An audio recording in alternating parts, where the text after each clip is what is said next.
vamos a un segundo bloque muy Vamos a un interesante, segundo bloque, sí.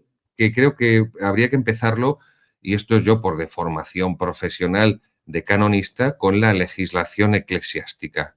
El canon 351, parágrafo 1, dice así: para ser promovidos a cardenales, el romano pontífice elige libremente entre aquellos varones que hayan recibido al menos el presbiterado y que destaquen notablemente, notablemente, ojo el adverbio, notablemente, que destaquen notablemente por su doctrina, lo primero, doctrina. No, es que este hombre es muy cercano, es muy... ¿Y qué más me da que sea cercano? O sea, es que estas chorradas típicas de los políticos de pueblo, de aldea, yo que he estado 11 años de párroco y el pueblo más grande que tuve eran 430 habitantes y el más pequeño eran 100, o no llegaban a 100, pero bueno, en fin, doctrina, no que sea cercano, que sea simpático, que toque, ¿qué es lo que tocaba Madariaga? El acordeón. Sí, y pilota también aviones, pilotaba aviones, no me Acordeón, acuerdo, bueno, no sé qué, sí. Torrebruno, también tocaba el acordeón Torrebruno, Sí. pero bueno, que sean notados por su doctrina, costumbres, piedad, prudencia, prudencia porque desde Platón la prudencia es la virtud propia del gobernante.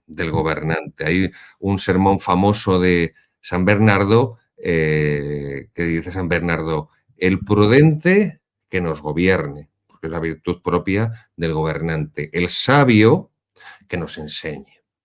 Y el santo que rece por nosotros. Ya está. Como pongamos al santo a gobernar, nada. Y como pongamos al sabio a gobernar, tampoco. Bueno, Bueno, el santo que nos convierta, ¿no? Más que rece, que también que rece, pero que nos conviertan. se entiende. Costumbres, piedad, prudencia en la gestión de asuntos, pero los que aún no son obispos deben recibir la consagración episcopal. Bueno, coméntanos un poco esto y háblanos de ese... Bueno, fundamentalmente, padre Gabriel, porque, y yo lo he rebatido, y lo he rebatido en los meses pasados, por esa, insisto, esa polarización, esa superficialidad que en la mayoría de la gente subyace. Todos los que ha nombrado Francisco, que ha nombrado el 93 o el 96% del colegio de lectores, todos son como él y tienen el mismo estilo, el mismo sesgo y la misma visión de la Iglesia. Entonces yo empecé a decir, miren ustedes, no es así, no es así. Aunque sea por error, ha nombrado algunos muy buenos, ¿no? Pero no, yo ahí no entro si por error o no por error, pero es evidente y es incuestionable que hay hombres nombrados por el Papa Francisco absolutamente impecables como pastores, yo hablo de pastores, y hay hombres nombrados o hechos cardenales tanto por Juan Pablo II como por Benedicto XVI, que con el tiempo luego, pues como que de repente salió otra criatura, ¿no? Eran una criatura cuando les hacen obispos y cardenales, y con el tiempo y en otro pontificado, de repente surgió otra criatura. Y yo creo que el exponente máximo, por ejemplo, para que la gente lo entienda, puede ser el cardenal Marx, el alemán, ¿no? Hecho obispo por Juan Pablo II, nombrado cardenal por Benedicto XVI, y luego ya pues se nos ha convertido en una cosa pues de la díscola, como yo siempre digo, la díscola Conferencia Episcopal Alemana, ¿no? Y es como un político que va disfrazado de cardenal, o sea, un señor que lleva un solideo rojo, que es cardenal de la Iglesia Católica, pero sus ideas, por muy experto que sea en justicia social y tal, sus ideas no son de la doctrina católica en general.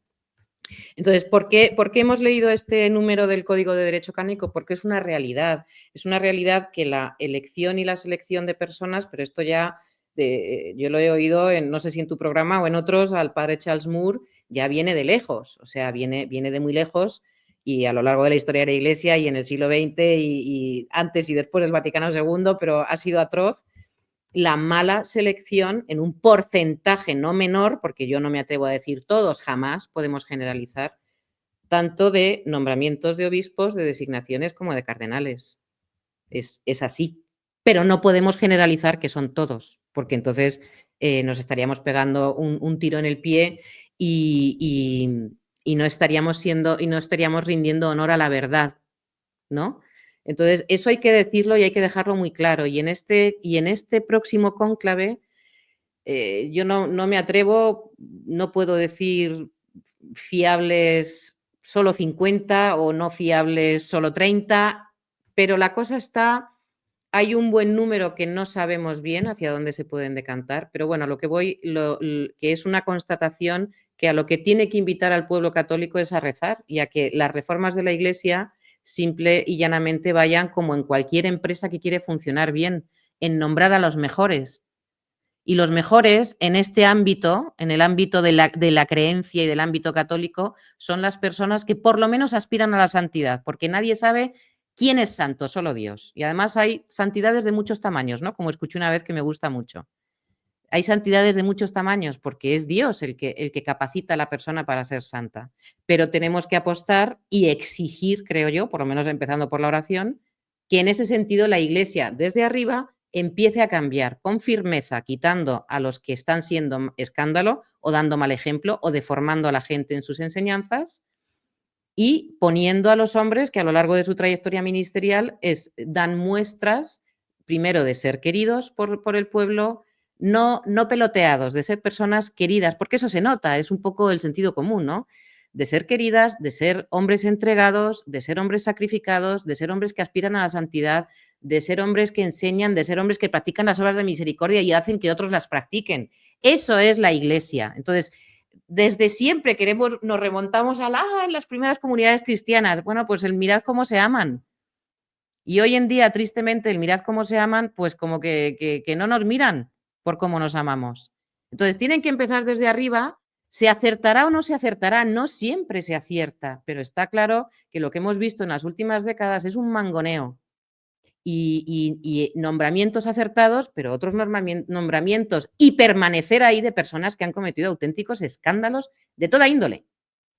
Financieros, no me meto en el tema de los escándalos sexuales, ¿no? De laxitud, es que hay cosas que se ven, o sea, se ven, porque Dios concede frutos donde hay trabajo y donde hay santidad. El cardenal Ambongo tiene el seminario lleno.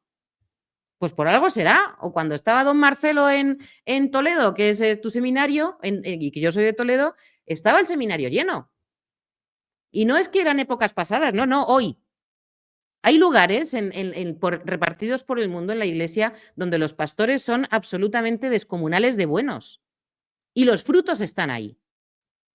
¿Y por qué en otros no? ¿Y por qué no se cambian a los hombres que sabemos que no están dando ejemplo de vida y enseñando la doctrina católica? Eso es lo que en este conclave, y vuelvo al canon 351, es indispensable, ya es un clamor.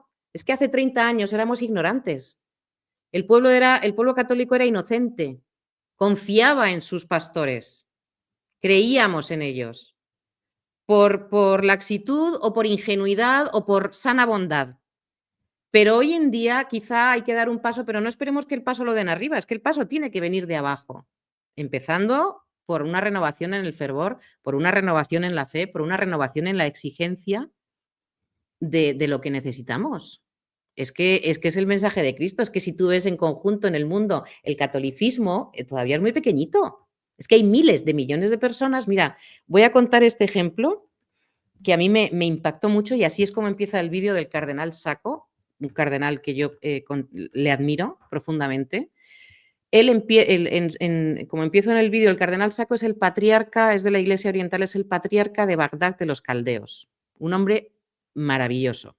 Él dice, es más importante ser patriarca que cardenal, o sea, para que veas tú dónde se sitúa él. Bueno, él empieza diciendo, claro, él es de Irak y vive bajo un gobierno musulmán, pero lo que él dice, que estaba en un programa de televisión que habló del perdón, ¿no? Y que estaba con un imán musulmán, estaban en un programa normal, y entonces él habló del perdón y llamó a una señora en directo diciendo, perdone, ¿puede usted explicar qué es eso del perdón? Es la primera vez que lo oigo en mi vida.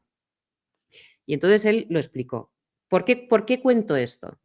Porque estamos quizá en parte del mundo católico, nos hemos mirado tanto el ombligo, nos hemos dejado un poco como apesadumbrar también de la secularización atroz, del volumen de pecado y de maldad que nos ha rodeado. perdiendo un poco de vista la inmensa bondad y la inmensa labor dentro y fuera de la Iglesia, pero sobre todo también dentro de la Iglesia, de gente maravillosa que no hace más que hacer el bien, que hay conversiones, pero el catolicismo todavía es muy pequeñito en el mundo y el Señor nos dijo, id por todo el mundo y predicad el Evangelio. O sea, entonces es incuestionable que si hay una mala selección del pastor, la diócesis, o sea, todo cuerpo es reflejo de su cabeza, para bien o para mal. Y si tú seleccionas o eliges a hombres que por lo menos aspiran a la santidad y que están enamorados del mensaje de Cristo, de su iglesia y de la conversión de las almas, pues entonces la cosa cambiará, pero vamos, como ha cambiado a lo largo de la historia donde tú has sembrado, menos a Charles de Foucault, que el pobre cayó allí en el desierto y no convirtió a nadie. Bueno, pero no quiero ser simplista. Entonces, lo que dice ese número del derecho canónico, vemos que hoy en día en el colegio, el de lectores de cardenales, pues deja mucho que desear. Deja mucho que desear.